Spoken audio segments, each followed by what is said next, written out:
Is baking soda good for you? That simple cardboard box in your refrigerator might seem like a miracle solution, promising everything from whiter teeth to better health.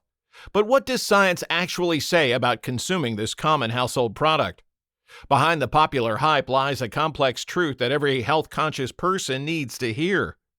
We're examining the scientific evidence behind baking soda, properly known as sodium bicarbonate, and its actual impacts on human health. Today, we'll separate fact from fiction, looking at both the potential benefits and serious risks that come with using this compound for wellness purposes. Before we continue, please take a moment to like this video and subscribe to our channel. By doing so, you'll help support our mission to bring evidence-based health information to the public. Now, let's dive into what baking soda actually is and how it works in the human body. Baking soda's fundamental property lies in its pH-altering capability. With an alkaline pH of approximately 8.3, it can neutralize acids when ingested or applied. This is why it's historically been used as an antacid for temporary relief of indigestion or heartburn. By neutralizing stomach acid, it can provide short-term symptom relief. However, this same acid-neutralizing property presents our first major challenge. The human body maintains a delicate pH balance, with blood tightly regulated between 7.35 and 7.45.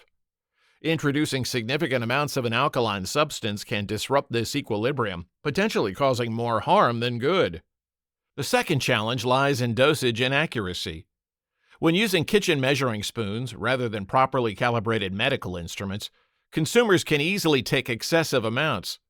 Just 1 teaspoon of baking soda contains approximately 1,200 milligrams of sodium, nearly the entire American Heart Association's recommended daily limit of 1,500 milligrams for most adults. This high sodium content presents particular dangers for people with hypertension, heart conditions, or kidney problems. The sodium load can exacerbate these conditions, leading to fluid retention, increased blood pressure, and additional strain on the cardiovascular system. Our third challenge involves the phenomenon of acid rebound.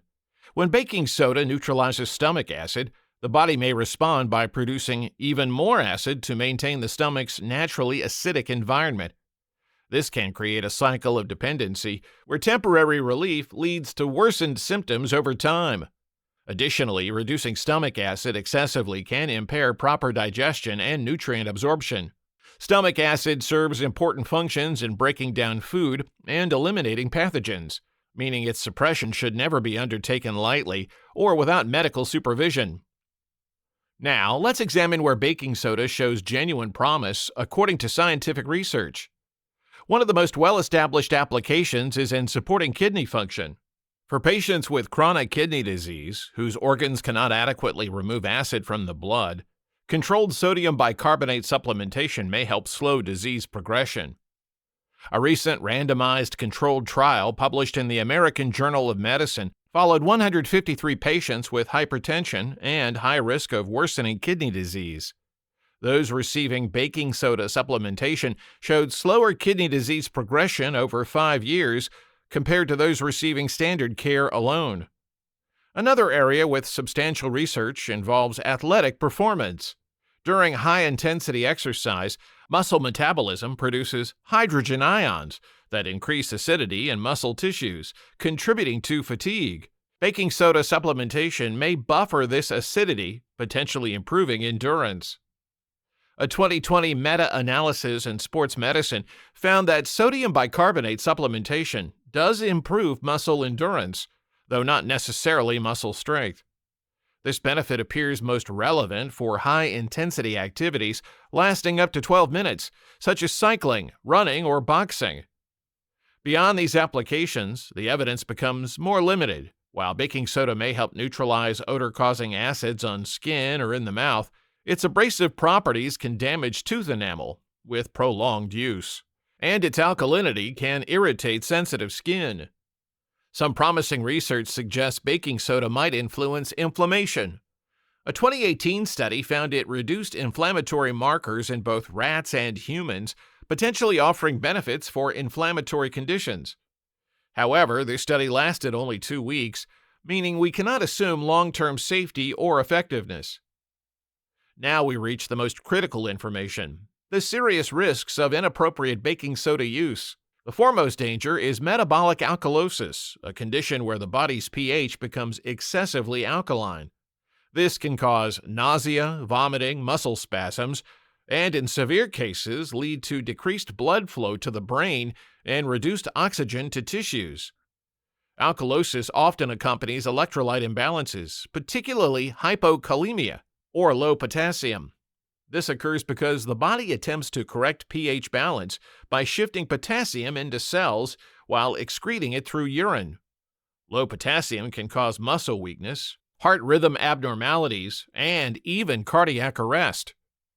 Perhaps the most immediate danger comes from combining baking soda with stomach acid. When sodium bicarbonate encounters hydrochloric acid in the stomach, it produces a rapid chemical reaction that releases large volumes of carbon dioxide gas. In extreme cases, this can cause stomach rupture, a life-threatening emergency requiring immediate surgery. Multiple case reports document this terrifying complication. In one published case, a 50-year-old man with a history of gastrointestinal issues presented to the emergency department with vomiting and diarrhea, only to suddenly develop ventricular tachycardia. Investigation revealed he had been using baking soda as an antacid for years, leading to severe electrolyte imbalances and cardiac complications. Baking soda can dangerously interact with numerous medications. By altering stomach acidity, it can affect the absorption and effectiveness of various prescription drugs. This includes changing how some medications are absorbed and potentially altering their effects. Certain populations face particular risks. Children, pregnant women, older adults, and those with pre-existing heart, kidney, or liver conditions should avoid baking soda supplementation without strict medical supervision. The consequences for these groups can be especially severe. So, is baking soda good for you? The truth is nuanced. Under medical supervision, it may provide specific benefits for certain conditions like kidney disease or as a performance enhancer for athletes. However, these applications require careful dosing and monitoring by healthcare professionals. For general consumers considering baking soda for indigestion or other common uses, over-the-counter antacids are typically safer because they're formulated with precise dosages and fewer risks. The homemade approach with kitchen baking soda presents too many dangers to recommend casually. The fundamental takeaway is that baking soda is not another harmless natural remedy. It's a potent chemical compound with significant physiological effects. While it has legitimate medical applications, these are carefully controlled and monitored situations, not something to experiment with based on internet trends.